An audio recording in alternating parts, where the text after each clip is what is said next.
ఆంధ్రప్రదేశ్‌లో ఎన్నికల ఫలితాల మీద ఇప్పటికే వైసీపీ అధినేత జగన్మోహన్ రెడ్డి గారు, "ఏదో మోసం జరిగింది. నా దగ్గర ఆధారాలు లేవు. ఇదంతా కూడా శకుని పాచికలు" అని చెప్పి కామెంట్ చేసి ఉన్నారు. అండ్ ఏపీ ఎన్నికల ఫలితాల మీద లక్షల కోట్ల మందికి డెఫినెట్‌లీ అనుమానాలున్నాయి.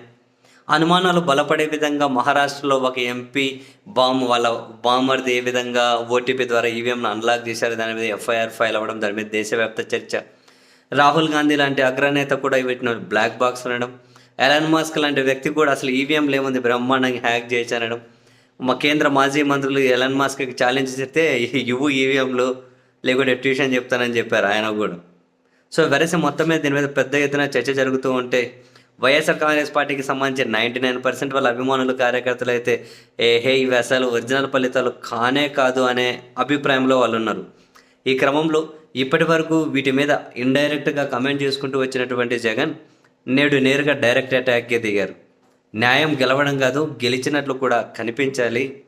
ప్రజాస్వామ్య దేశం, ప్రజాస్వామ్యం బలంగా ఉండాలి అంటే అదంతే బలంగా పనిచేస్తున్నట్లు కూడా కనిపించాలి.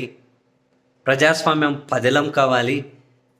అగ్రదేశాలు కూడా ఈవీఎంలను బ్యాన్ చేసి బ్యాలెట్ పేపర్లలో ఓటింగ్ జరుగుతూ ఉంటే మనం ఈవీఎంలలో పెట్టి ఎలక్షన్ జరిపి ప్రజాస్వామ్యాన్ని అపహాస్యం చేసే విధంగా చేయడం కరెక్ట్ కాదు. ఖచ్చితంగా బ్యాలెట్ పేపర్లలోనే ఎన్నికలు జరగాలి అని చెప్పారు. న్యాయం గెలిచినట్లు కాదు, న్యాయం గెలవడం కాదు, గెలిచినట్లు కనిపించాలి. ప్రజాస్వామ్యం గురించి మాట్లాడడం కాదు, చేతల్లది బలంగా కనిపించాలి అని. నిజమేగా ఇంత పెద్ద విమర్శలు వస్తూ ఉంటే, ఇన్ని సాక్ష్యాలు కనిపిస్తూ ఉంటే ఎక్కడైనా ఒక్క చోటైనా ఈ ఎలక్షన్ కమిషన్ లాంటి వ్యవస్థలు వీటి మీద స్పందించింది లేదు. ఏ ఆరోపణను కూడా వాళ్ళు క్లారిటీ ఇచ్చింది లేదు.